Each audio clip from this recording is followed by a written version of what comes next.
পুরো মধ্যপ্রাচ্য জুড়ে বাজছে তৃতীয় বিশ্বযুদ্ধের দামামা। আর এরই মধ্যেই আমাদের হাতে এসে পৌঁছেছে গুরুত্বপূর্ণ আন্তর্জাতিক সংবাদ। শুরুতেই শিরোনাম। আঞ্চলিক দেশগুলোর রাজনৈতিক সীমান্ত রক্ষা ইরানের রেড লাইন বলে মন্তব্য।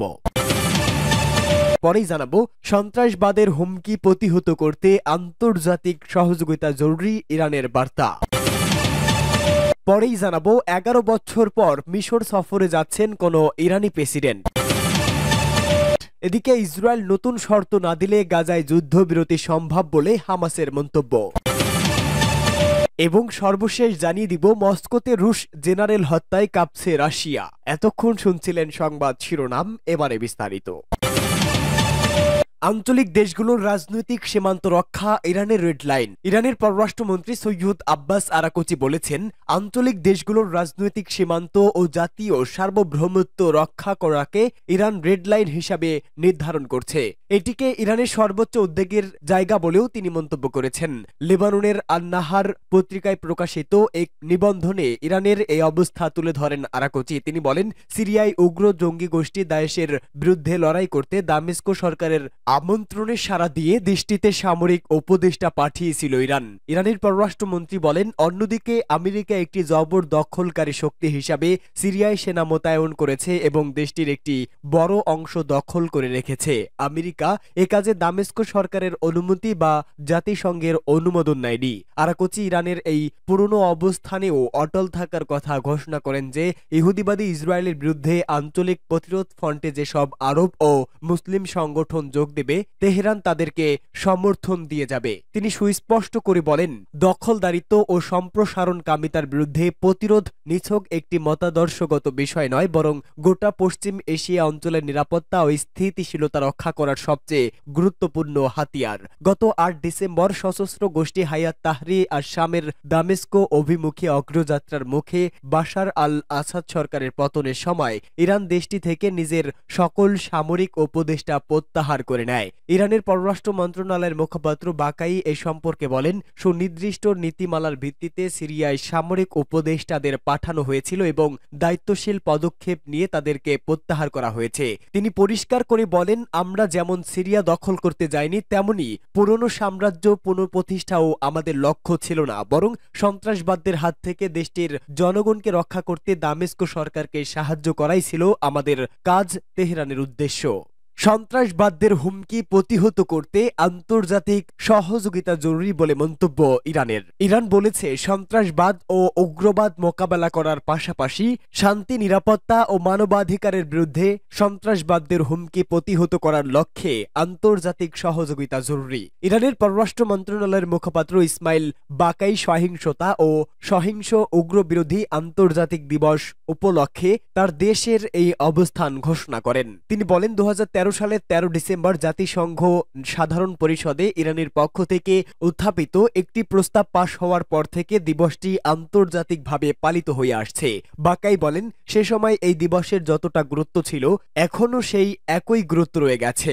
সন্ত্রাসবাদ ও উগ্রবাদ মোকাবেলা করার পাশাপাশি শান্তি, নিরাপত্তা ও মানবাধিকারের বিরুদ্ধে সন্ত্রাসবাদদের হুমকি প্রতিহত করার লক্ষ্যে আন্তর্জাতিক সহযোগিতা জরুরি। বিগত এক দশকে পশ্চিম এশিয়া অঞ্চলে উগ্র সন্ত্রাসবাদ ও জঙ্গিবাদ, বিশেষ করে দায়েশের বিরুদ্ধে যুদ্ধে ইরান প্রধান ভূমিকা পালন করে। 2024 সালে সিরিয়া ও ইরাকের বিস্তীর্ণ অঞ্চল দখল করে দায়েশ কথিত খেলাফত কায়েমের ঘোষণা দেওয়ার পর এই উগ্র গোষ্ঠীকে প্রতিরোধ মনে হচ্ছিল, কিন্তু ইরানের সহযোগিতায় ওই দুই দেশের সামরিক বাহিনী আইএস গোষ্ঠীকে নির্মূল করতে সক্ষম হয়। এদিকে সিরিয়া পরিস্থিতি নিয়ে কথা বলতে গিয়ে বাকাই আরেক বক্তব্যে বলেন, দামেস্কের পরিস্থিতি স্বাভাবিক হয়ে আসলে ইরান যত দ্রুত সম্ভব সেখানে নিজের দূতাবাস কার্যক্রম আবারও চালু করবে। আহমাদিনেজাদের সফরের 11 বছর পর মিশরে যাচ্ছে কোনো ইরানি প্রেসিডেন্ট। উন্নয়নশীল 8 দেশের অর্থনৈতিক সহযোগিতা সংস্থা D8 এর আসন্ন শীর্ষ সম্মেলনে অংশ নিতে ইরানের প্রেসিডেন্ট মাসুদ পেজেশকিয়ান মিশর সফরে যাওয়ার সিদ্ধান্ত নিয়েছেন।